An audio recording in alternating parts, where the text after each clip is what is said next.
Манай эрхэм тоглогчид алга ташцгаая. Хараач. Буузыг ямар гоё гэрт хийж авчирваа.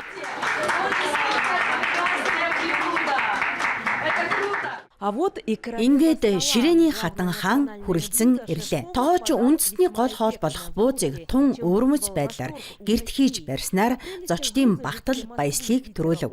Москва, Санкт-Петербург, Омск, Рязань хотын оршин суугчид буузыг олонтоо сонсож байсан ч энэ удаа анх удаа амталж үзлээ. Зарим нь хинкали, манти бүр банштай хүртэл төстэй юм гэж ярьж байв. И даже пельмени. Гуржийн хоолнд нэлээд их хамтлагч халуунгаа ордог. Харин узбек хоолнд татсан махтай хэмжээний сонгон ордог. Уусны хувьд гол онцлог нь цэвэр махамттай үнэхээр махлаг, тижээллэг санагдж байна.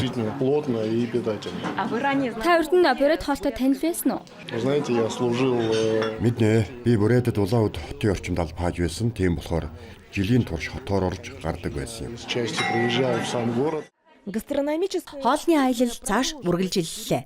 Жуулчид ресторанаас кафенд орж хоол амтлаа зогсохгүй хэрхэн бэлтгэдгийгч сонирхов. Би ийм амтлагаанд оролцож байгаадаа үнэхээр их баяртай байна. Анх удаа бууз идэж үзлээ. Маш их баярлаж байна. Үнэхээр амттай юм. Нэг талаас энэ жоор маш нийтлэг мэт санагдвч уус үндэстэн бүр өөрийн гэсэн онцлогтой байдаг. Тэр нь их сайхан. Ингэснээр бид харьцуулж өөрт хамгийн таалагдсныг нь сонгож чадна. Зохион байгуулагчид зочдод бурайд хоолны олон янз байдлыг мэдрүүлэхийн тулд үнийн өөр ангилалтай 3 хоолны газраар аялуулах хөтөлбөр бэлтгэжээ. Манай хотыг аялал жуулчлалын төв болон сурталчилахад үндэсний хоолтой танилцах нь маш чухал хэсэг гэж бид үздэг юм. Сүүлийн үед хоолны аялал ихээхэн эрэлттэй болж байгаа. Манай үндэсний хоолоор бахархах, жуулчдад танилцуулах зүйл бидэнд хангалттай бий. Амтлагаанаас гадна Улаан үд хотын зочид болон оршин суугчид 3 дугаар сарын 6-7-нд шагаа наадан тоглох бөгөөд уламжлалт гоёлол чимэглэл хийх мастер ангид оролцох боломжтой. Эдгээр нь энэ 7 хоногт Бурайдын зочид буудлад зохион байгуулагдаж байгаа үлгэрт сагаалган 360 еврол нэртэй үйл ажиллагааны цувралыг өндөрлүүлэх юм а. Середина земли, Бурятия.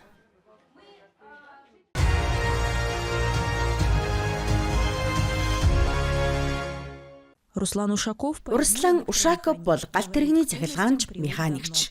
Тэрээр бэрхшээлийг даван туулахад аль хэдийн дассан нэгэн. Учир нь ажил нь дэсвэр хатуужил зан чанарын хад суулгадаг. Энэ чанар нь түүнд ажлын орчноос хол өөр нэгэн том сорилтыг даван туулахад ч хэрэг болсон байна. Саяхан тэр Африкийн ноён оргил Килиманжаро ууланд амжилттай авирчээ. Далайн түвшнээс 5895 метрийн өндөрт орших маршрутын хамгийн дээд зэг дээр тэрээр төрсөн нутгийнхаа Чүнсгийн тойргийн тугийг дэлгэн мандуулсан байна. Хэд хоног үргэлжилсэн энэ авиралтын хамгийн том сорилт нь шингэрсэн агаар болон өндөрлөгт айжмаар дасан зохицох явц байв. Гэсэн ч манай сурвалжлагын баатар энэ бүхнийг даван туулж чаджээ. Түүний хэлснээр нэгч оргилыг уулын өвчин тусалгүйгээр эзэлж чадсан байна. Эрхүүгээс хинч байгаагүй. Би өмнө нь Арарат ууланд авирч байсан тэр үед Эльбрусдэр танилцсан хөтөч маань Килиманжарог санал болгосон юм. Мөн Арарат ууланд надтай хамт гарсан 2 жуулчин энэ удаа ч гэсэн надтай хамт явсаа. Килиманжаро ууланд авирахаас өмнө Руслан нухацтай бэлтгэл хийжээ. Биеийн бэлтгэл, шаардлагатай тоног хэрэгсэл, маршрутын нарийн төлөвлөгөө бүгдийг урьдчилан бэлдсэн байна. Тэрээр ууланд авиралтаар 8 жилийн турш хичээлж байгаа бөгөөд ажлын хуваар нь аялж ууланд гарах боломж олгодог гэж. Эхэндээ Витя цаад Лювбийн оргил мөнх сардаг зэрэг харьцангуй хэлбэр маршрутаас эхэлсэн бол дараа нь улам өндөр илүү хүнд оргилуудыг зориулжээ. Түүний ард 2024 онд Эльбрус, 2025 онд Арарат ууланд авирсан туршлага бий. Оргил бүр зөвхөн биеийн хүчийг шалгах сорилт төдийгүй өөртөөгөө хийдэг дотоод яриа болдог гэдэг. Уулс таныг татдаггүй гэсэн асуултад тэрээр эргэлзэлгүй хариулсан юм. Мэдээж таталгүй яах вэ? Ууланд явдаг хүн дор хаяж сард нэг удаа тийшээ гарч байх хэрэгтэй. Тэнд эрх чөлөө, гоо үзэсгэлэн, тайван амгаланг мэдэрдэг юм а. Килиманжарогийн оргилд гарсан нь Русланы хувьд ээлжид 1% ялалт болжээ. Гэхдээ тэрний хэлснээр хамгийн чухал нь өндөрт хүрэх бус, харин урагш тэмүүлэх явдал юм. Тиймээс тэр зогсох бодолгүй байна. Ойрын зорилгод нь 6000 метрээс дээш өндөртөө оргилууд буюу Кыргызстан, Тажикстаны хил дээр орших Ленни оргил, мөн Непал дахь Мера Пикт авирах төлөвлөгөө багтаж байна.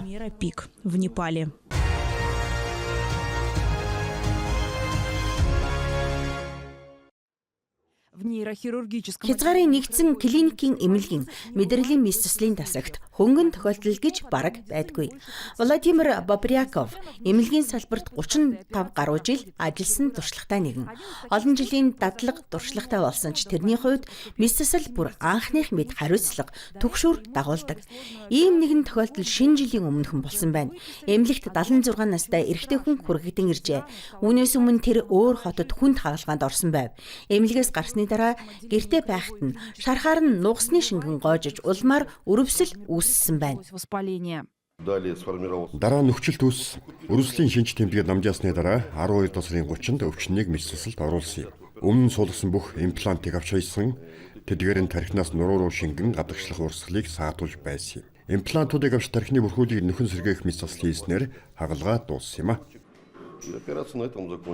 1-р сарын 21-нд өвчтөн эмнэлгээс гарч гэртээ харжээ. Эмч Бобряков болон түүний хамт олон энэ хүнд шинэ амьдрал бэлгэлсэн гэж хэлж болно. Гэвч ийм аз жаргалтай түүх огт тохиолдохгүй ч байж болох байлаа. Учир нь Владимир Бобряков анагаах ухаанд санамсаргүй байдлаар орж иржээ. Сургуулаа төгсөөд тэр усан онгоцны инженер болохыг мөрөөддөг байсан ч ээж нь бичиг баримтыг нуужээ. Хүүгээ эцгийнхэн адил эрчим хүчний салбарт ажилласаа гэж хүссэн хэрэг. Гэвч Владимир Бобряков эсэргээр нь Читагийн анагаах ухааны дээд сургуульд бичиг баримтаа өгсөн байна. Ингээд удалгүй өөрийнх нь сэтгэлийн зам энэ байсныг ойлгожээ. Харин мэдрэлийн мэс цэцэлчээр олон 10 жил ажилласан ч тэр анхны бие даан хийсэн хагалгаагаа одоо ч хүртэл тод санаж явдаг. Тэр бол нуруунаас металл хийц авах мэс цэцэл байсан юм. Ойролцоогоор 4 цаг үргэлжилсэн. Би тэр үед айхтрыг сандарч хөлс туслуулан ажиллаж байснаа одоо ч мартдаггүй юм. Өнөөдөр Владимир Александрович зөвхөн туршлагатай мэс цэцэлч төдийгүй залуу эмчнэрт мэдлэг туршлага өглүүлэн заадаг багш болжээ. Түүний шавнараас зарим нь аль хэдийн Новосибирск, Ирхүү, Санкт-Петербург хотуудад ажиллаж байна.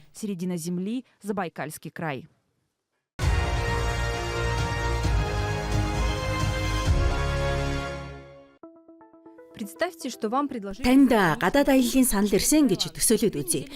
Жишээлбэл Таиландын 2-7 хоногийн аялал, 5 удаатай зочид буудал, хөтөлбөрт нь 10 орчим аялал, өдөрт 3 удаагийн хоол, зочид буудалд нээлттэй ширээгээд бүх зүйл багтсан. Тэгээд энэ дээр зах зээл дээрх хамгийн хямд үн чанарыг нь танаа найзууд хүртэл баталж байж. Тэд саяхан энэ амралтаас сэтгэл хангалуун буцаж ирсэн гэж ярьж байна. Ийм нөхцөлд лөөршдөд хуурдагдах магадлал хэр их вэ? Анх сонсоход бараг боломжгүй мэт санагдана. Гэвч бодит байдал дээр өөр байгалийн хязгаарын оршин суугчид интернет дэх зөвлөмж, сэтгэгдэлд итгэн аялал захиалах бүрдээ улам бүр олон удаа луурт өртөх болжээ. Луурчдын хамгийн их ашигладаг чиглэлүүдийн дунд Таиланд, Вьетнам, Хайнан болон Азийн бусад орнууд багтаж байна. Яг энэ чиглэлүүдтэй холбоотой луурын тохиолдол сүүлийн үед олширч байна. Саяхан нэг бүс үерсэн юм. Тэд анхандаа маш сайн төлөвлөгөөтэй өндөр зэрэглэн зочд буудал сонгосон байсан. Гэвч харамсалтай нь зөвлөмжөөр танилцсан хүнд хандсан ч тэр үн талаараа огт шалгаагүй. Тэр хүн мөнгийг нь аваад сургаггүй алга болсон юм.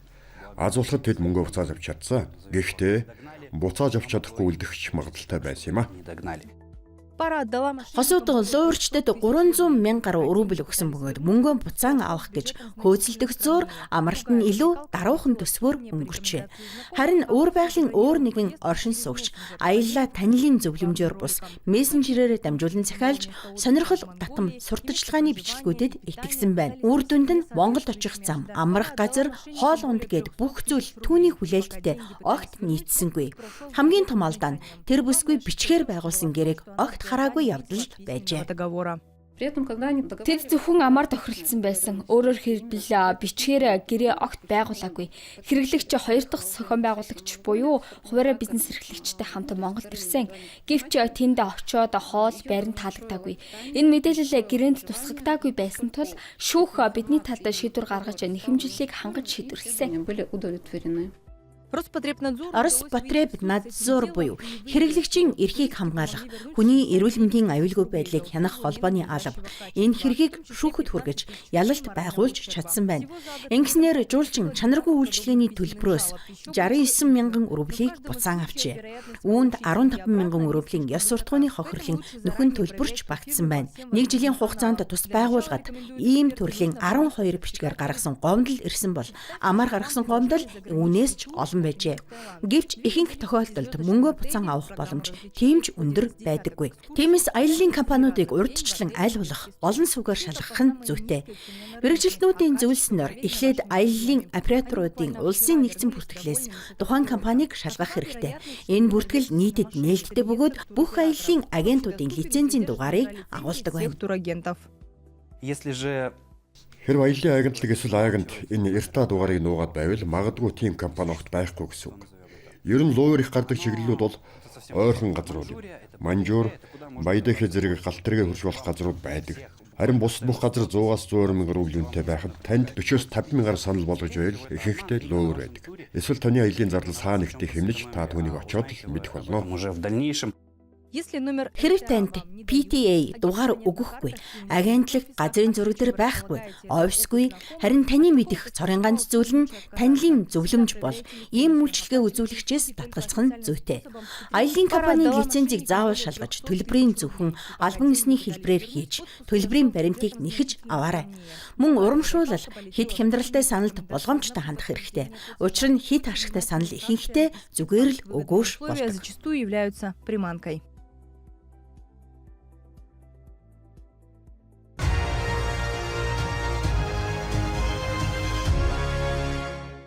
Тунгус судлаач, угсаатны зөвч, түүхэн ухааны доктор Галафия Васильевичийн нэрэмжит бүс хоорондын 3 дугаар эрдэм шинжилгээ практикийн баг хуралд 50 мянган гаруй хүн оролцлоо. Тэр Ивенкар түмний амьдрал ахуйг наривчлан судалж тэмдэглэн үлдээсэн. Тэд хэрхэн нүүдэлдэг байсан, ямар зам жимээр явдаг байсан, үл хаврын нүүдэлтэй хаана буудалдгийг хүртэл тодорхой бичсэн байдаг. Харин түүний хамгийн том хувь нэмэр бол хэл соёлыг хадгалж үлдсэн явдлаа. Тэр Ивенк хэлний бүх аялгыг судлан тэмдэглэсэн. Ялангуяа өмнөд Якутийн аялгыг бид өнөөдөр тэр аялгыг хэрэглэж хэл хадгалж байна. Иенгра тусганд болсон баг хурал болон Ньюнгери хотын хилцүүлгийн талбарт ажилуур ба уламжлалт аж ахуй хэрхэн зэрэгцэн орших, мөн хойд нутгийн ард түмний соёлын өвийг хэрхэн хамгаалах тухай хэлэлцэв. Өнөөдөр уугуул цөөн тод ард түмний уламжлал соёлыг урлагийн бүтээлч үйл ажиллагаа болон гар урлалаар дамжуулан хадгалж байна. Баярын хүрээнд гар урлалын бүтээлийн үзэгслэн төрөл бүрийн мастер ангиуд зохион байгуулагджээ. Хиктивүн баярын гол үйл ажиллагаа Иенгра голын иргдээр болсон байна. Манай дүүргийн зүрх нь Иенгра тусган. Бид энэ баярыг онцгойлон тэмдэглэж байна. Тэр бол Хөгтийн өн 2026 баяр. Энэ бол жилийн турш үргэлжлэх арга хэмжээний марафоны эхлэл юм. Цаашид Исахи олон улсын бакалдын зэрэг баярууд болно. Энэ бүхнийг Иенгра тусган байгуулсан 100 жилийн ой зориулн тэмдэглэх гэж байна. Хиктивүн 2026 баярын хамгийн хүсэн хүлээсэн сонирхол татсан үйл ажиллагаа бол үндэсний спортын төрлүүдийн тэмцээн байв. Бугын чарганы уралдаанд насанд хүрэгчид төдийгүй залууд тамирчид ч ур чадвараа сорин өрсөлдөжээ. Тэмцээн буйха болон уралдааны төрөлд өргөн дэлгэр хөтөлбөртэй байж оролцогчид олон төрөлд хүчээ сорьсон байна. Би ерөнхий уралдаанд оролцоо нэгдүгээр барьдалсан.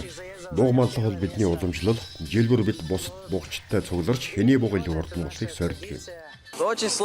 Бугын чаргыг жолоодох маш хэцүү байсан, маш ядарна. Би абсолют аврагын цол хүртсэн ойролтны хүмүүс маань их баяртай байгаа. Мэргэжил илүү сайн бэлтгэж, илүү олон байр эзлэхийг хүсэж байна. Хамгийн гол нь насанд хүрэгчтэй өрсөлдөхийг хүсэж байгаа юм а. Хиктивүн баярын бүх арга хэмжээ Оросын уугуул цөөн тод ард түмний ёс, зан заншлыг хадгалан хамгаалахад чиглэж байгаа бөгөөд энэ нь ялангуяа Оросын холбооны улсад зарласан ард түмнүүдийн эв нэгдлийн жилийн хүрээнд онцгой ач холбогдолтой юм.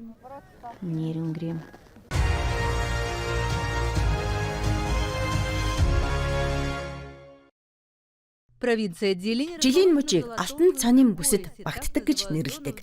Энэ нь 43 дугаар өргөргийн дагавх байгалийн цанаар гулгахад хамгийн тохиромжтой нөхцөлийг бүрдүүлсэн бүс нутаг юм.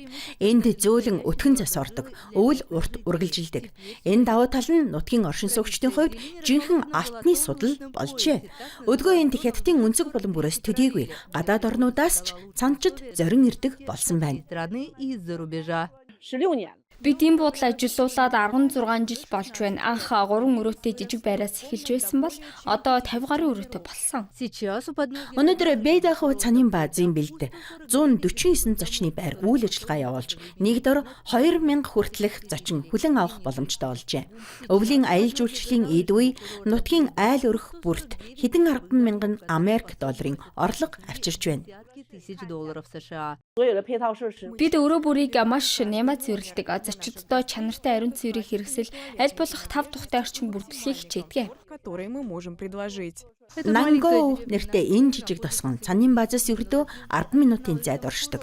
Энд цанаар гулгахад шаардлагатай бүх зүйл бий. Мөн зочид хятадын зүүн хойд нутгийн уламжлалт хоолыг амталж болно. Би хятадын зүүн хойд бүсэд анхудаа ирж байна. Нутгийн хоол надад маш их таалагдлаа. Хэмжээ нэг өдөр бүр шинэ зүйл амталж үзэж байна. Что-то новенькое. Энэ миний анхны цанын улирал. Спортын энэ төрөл надад их таалагддаг юм а. Оюутнууд хөнгөлөлттэй юм. 30 ёоноор өдөржингөө гулгасан ч болох юм байна. Благодаря развитию. Зочны байрны бизнес хөгжснөр ойролцоох тосгодын оршин суугчид хоол газар явахгүйгээр тогтмол орлого олох боломжтой болжээ. От дома. Би фермер хүн. Энд 1-р сараас 3-р сар хүртэл ажилладаг. Орлого маань 2 дахин ихсээд байгаа шүү. Зима на северо. Хятадын зүүн хойд нутагт өвөл бараг хагас жил үргэлжилдэг. Өмнө нь энэ улирлыг нам гүн үе гэж тооцдог байсан бол өнөөдөр ашиг орлогын өндөр боломжтой улирал гэж үзэж байна. Энэ бүс нутаг дахин амилсан мэт харагдана. Одоо дахин хөлдөхгүй.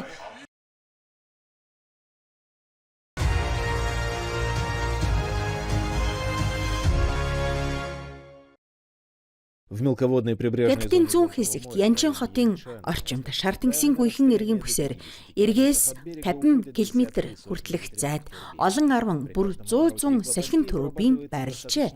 Тэдний сэнс нэг бүтэн эргэх бүрд нэг хүний бүтэн өдрийн хэрэгцээг хангах үс хэмжээний эрчим хүч үйлдвэрлэгддэг. Үүнээс гадна нэг салхин турбин дунджаар 25 жил ажиллах боломжтой. Ийм байгууламжийн бүтцэн инженеруудын өмнө тавигдсан жинхэнэ сорилт юм. Тухайлбал сэнсний эртний урт 131 м хүрдэг. Суурийн диаметр нь 5 м-ээс давж, жин нь бараг 60 тонн болдог байна. Харин Хятадд нэг ийм эрийг үйлдвэрлэхэд ердөө 10 хоног шаардлагатай. занимает всего 10 дней. Бид эртний бат бөх чанарыг нэмэгдүүлж жингэн багасгахын тулд нүүрс төрөгчийн ширхэг суурилсан өндөр бат их материал ашигладаг. Мөн эртний бүх гадаргууг зэс дороор бүрж аянга зайлуулах хамгаалалт хийдэг. Чтобы лопасти Ийм хэмжээний сэнсний эр далайн хатуу ширүүн бодит нөхцөлд найдвартай ажиллахын тулд шин загвар бүрийг масс үйлдвэрлэлд нэвтрүүлэхээс өмнө 6-аас 10 сарын турш лабораторийн нөхцөлд нарийн туршилтад оруулдаг. Лаборатори сэнсний эрийг олон сая удаагийн чичиргээнд оруулж туршдаг. Ингэснээр 25 жилийн ашиглалтын дараах байдлыг зааварчилж бүх ачааллыг даахсхийг шалгадаг юм а. И они выдержать все нагрузки. в городе Янчан Өнөөдөр Янчин хотод хэрэглэж байгаа захилгаан эрчим хүчний 3/2-оос илүү хувь нь ногоон их үүсвэрээс үйлдвэрлэгддэг. Энэ нь Хятадын ирээдүйн хөгжлийн үндэсний бодлоготой бүрэн нийцэж байна. Тус улс 2030 он гэхэд нийт эрчим хүчний хэрэглээнийхээ 1/4-ийг ашигт малтмалын бус их үүсвэрээс хангах зорилт тавьжээ.